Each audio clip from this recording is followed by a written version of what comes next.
اعوذ باللہ من الشیطان الرجیم بسم اللہ الرحمن الرحیم وَإِذْ قَتَلْتُمْ نَفْسًا فَادَّارَأْتُمْ فِيهَا وَاللَّهُ مُخْرِجٌ مَا كُنْتُمْ تَكْتُمُونَ فَقُلْنَا اضْرِبُوهُ بِبَعْضِهَا كَذَلِكَ يُحْيِي اللَّهُ الْمَوْتَى وَيُرِيكُمْ آيَاتِهِ لَعَلَّكُمْ تَعْقِلُونَ صدق اللہ العظیم۔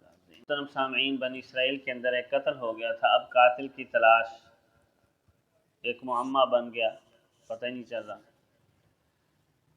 اور قتل ہونے کے بعد جب قاتل کا نہ پتہ چلے تو جھگڑا اور بڑھ جاتا ہے اور کئی افراد کے قتل ہونے کا ڈر ہوتا ہے، اور خصوصاً جب انسان ایک دوسرے کے اوپر الزام لگانے لگ جائیں تو معاملات اور زیادہ بگڑ جاتے ہیں۔ اس وقت کے معاملے کو سلجھا دینا ایک بہت بڑا احسان ہوتا ہے۔ اللہ رب العزت یہاں اپنے اسی احسان کا تذکرہ کر رہے ہیں اور بنی اسرائیل کو کہہ رہے ہیں کہ یاد کرو جب تم سے قتل ہو گیا تھا اور تم ہر ایک اپنے آپ کو بچا رہا تھا اور دوسرے کے اوپر الزام لگا رہا تھا کہ یہ ہیں قاتل۔ تو اللہ رب العزت نے فرمایا کہ اس وقت جس چیز کو تم چھپا رہے تھے اللہ تعالیٰ نے اس کو ظاہر کیا اور قاتل کا پتہ بتلانے کا طریقہ سمجھایا، تو یہ کتنا بڑا تمہارے اوپر احسان ہو۔ اس کا طریقہ قاتل کے پتہ چلانے کا یہی تھا جو گزشتہ آیات کے اندر گزرا ہے کہ گائے ذبح کرو اور اس کا ایک حصہ مردے کو لگاؤ تو مردہ خود زندہ ہو جائے گا اور بتائے گا۔ اللہ تعالیٰ نے تفصیلی روایات کے اندر اسی طرح آتا ہے، اور اسی طرح تورات اور اسرائیلی روایات کے اندر بھی یہی۔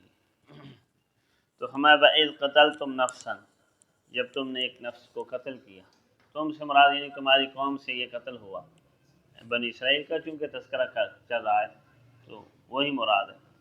فَادَّارَأْتُمْ فِيهَا، پس تم اس قتل میں آپس میں جھگڑنے لگ گئے یا اپنے آپ کو بچا کر ایک دوسرے کے اوپر الزام لگانے لگ گئے۔ اور یہ واقعی بہت ہی پریشانی کی حالت ہوتی ہے کہ جب قاتل کا پتہ نہ چلے اور جھگڑا قوم کے اندر مزید بڑھ جائے اور ایک دوسرے کے اوپر الزام تراشی ہونے لگ جائے۔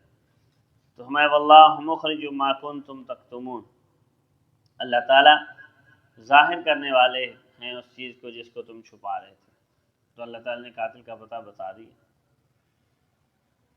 فقلنا، پس ہم نے کہا اضربوہ ببعضھا، کیسے قاتل کا پتہ اللہ تعالیٰ نے بتایا، اس کی یہ جملہ اس کی وضاحت کر رہا ہے کہ ہم نے کہا مارو اس مردے کے اوپر ببعضھا، اس گائے کا بعض حصہ، تو مردہ جی اٹھے گا اور خود بتا دے گا۔ اور اسی طرح ہوا، مردہ اٹھا اور اس نے بتایا کہ مجھے فلاں نے قتل کیا ہے، چچا زاد بھائی تھا اس کا اور پیسے کی لالچ میں اس نے قتل کیا تھا۔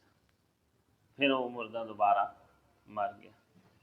اللہ تعالیٰ فرماتے ہیں جیسے میں نے یہ ایک مردہ زندہ کیا نا تمہارا مسئلہ حل کرنے کے لیے، اور اپنی آنکھوں سے تم نے مردے کو زندہ ہوتا ہوا دیکھا اور اس کو دوبارہ بات کرتے ہوئے دیکھا، دوبارہ مرتے ہوئے دیکھا، ہمیں اسی طریقے سے کل کائنات کو میں نے حشر برپا کرنا ہے اور دوبارہ زندہ کر دینا۔ بعث بعد الموت کوئی مشکل نہیں ہے اللہ رب العزت کے لیے، ایک آدمی کا زندہ کرنا یا کل کائنات کو زندہ کرنا۔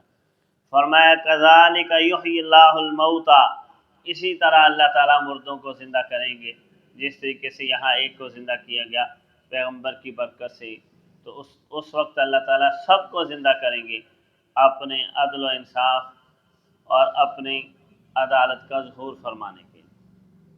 وَيُرِيكُمْ آيَاتِهِ، اور فرمایا اللہ تمہیں اپنی قدرت کی نشانیاں گاہے بگاہے دکھاتے رہتے ہیں۔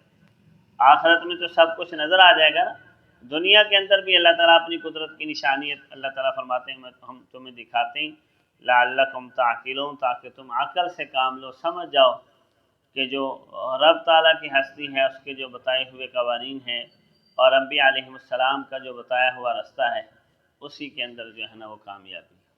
یہاں ایک بات اور سمجھے کہ موسیٰ علیہ السلام صاحب وحی پیغمبر تھے، ان کے اندر موجود بھی تھے۔ تو جب انہوں نے آ کر موسیٰ علیہ السلام سے کہا کہ ہم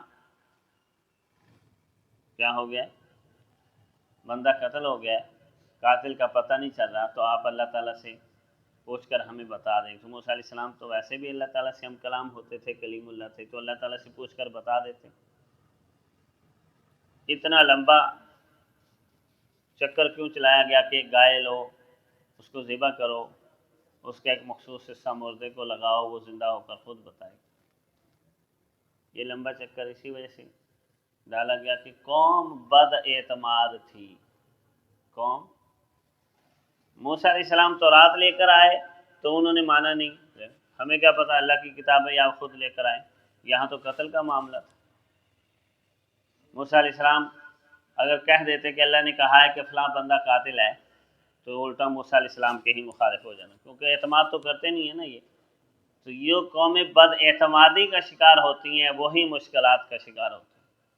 اس وجہ سے ان کو مشکل کے اندر ڈالا گیا کہ ایسے کرو، اس صفات کی گائے ڈھونڈو، پھر اس کے اوپر پیسہ خرچ ہوگا۔ ظاہری بات ہے، اب گائے ڈھونڈیں گے، محنت ہوگی، پیسہ لگے گا، مشقت ہوگی، اس کے بعد پھر جب نتیجہ حاصل ہوگا تو پھر اس نتیجے کو مانیں گے بھی۔ سہولت سے کیے ہوئے کام کو اتنی جلدی یہ لوگ نہیں ماننے والے، تو اس وجہ سے ان کو مشقت میں ڈالا گیا تاکہ مشقت کے بعد نتیجہ حاصل ہو تو اس کو مانیں۔ پھر قاتل نے خود بتایا نا، تو ان کو یقین آ گیا۔ تو اس وجہ سے جو لوگ اپنے بزرگوں پر، انبیاء علیہ السلام پر، بڑوں پر اعتماد کرتے ہیں تو وہ مشکلات سے بچ جاتے ہیں، جو نہیں کرتے تو پھر وہ مشکلات کا ہی شکار رہتے ہیں۔